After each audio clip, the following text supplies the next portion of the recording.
Bonjour à tous, on commence ce tour de la presse sportive par les qualifications pour l'Euro 2020 qui ont repris hier soir et l'Italie a fait un grand pas vers la phase finale en s'imposant en Arménie 3-1.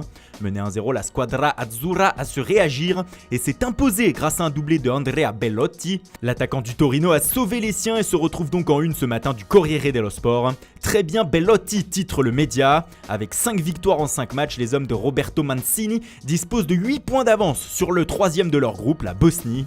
Pour rappel, seuls les 2 premiers de chaque poule se qualifieront. L'Italie bien partie comme l'Espagne, la Roja a galéré aussi mais a rapporté les 3 points d'un périlleux déplacement en Roumanie de 2-1. Paco Alcácer et Sergio Ramos ont été les buteurs espagnols. Ce dernier se retrouve en une de As avec ce titre Euro en vue. Comme les Italiens, les hommes du nouveau sélectionneur Robert Moreno affichent désormais 5 victoires au compteur en autant de matchs. L'Espagne voit déjà l'Euro, écrit Marca, qui ne manque pas de souligner les grandes performances de Ceballos et Fabian Ruiz au milieu de terrain. La Roja affrontera les îles Féroé dimanche à domicile. Pour Sport, la sélection nationale a fait un pas de géant vers la qualification hier soir, mais le quotidien catalan évoque aussi ce matin l'actualité du FC Barcelone, et ce matin c'est le coach des Blaugrana Ernesto Valverde qui fait parler. Pour le média, ce dernier doit faire face à plusieurs dossiers brûlants vu que le retour de Neymar dans son effectif a échoué. Déjà il va devoir gérer les situations d'Ousmane Dembélé et Ivan Rakitic, 2 joueurs que le club aurait voulu inclure dans le deal avec le Brésilien. Valverde va aussi devoir faire face au positionnement d'Antoine Griezmann lorsque Lionel Messi et Luis Suarez reviendront de blessures. Enfin, le surplus de joueurs au milieu de terrain sera aussi un casse-tête pour le coach espagnol qui va devoir équilibrer les temps de jeu pour ne perdre personne.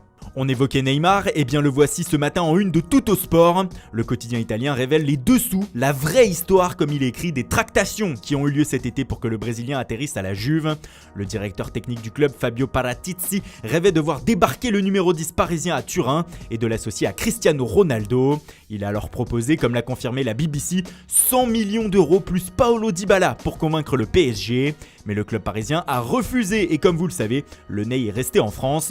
Mais ce dernier continue de faire tourner la tête des médias européens. Les Sportivo écrit ce matin que le FC Barcelone reviendra à la charge pour lui l'été prochain, car le Paris Saint-Germain demandera moins d'argent et des joueurs de son effectif pourraient cette fois vouloir vraiment partir.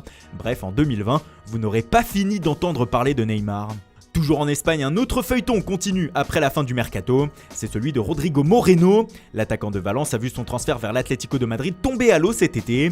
Mais pourtant, comme l'écrit Super Deporte, les colchoneros ne perdent pas espoir de le recruter l'hiver prochain.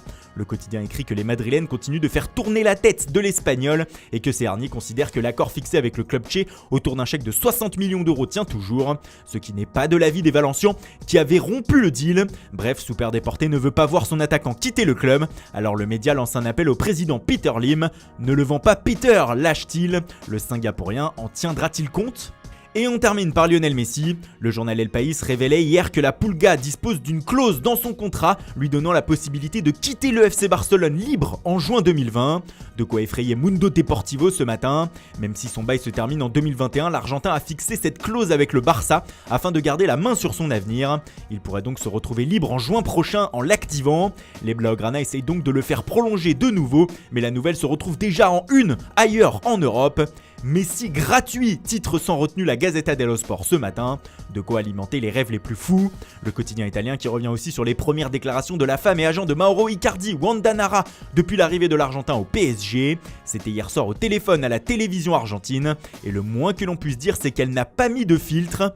Parmi les options que nous avions, le PSG était le pire pour moi, parce que je dois faire la navette avec les garçons qui vont à l'école en Italie.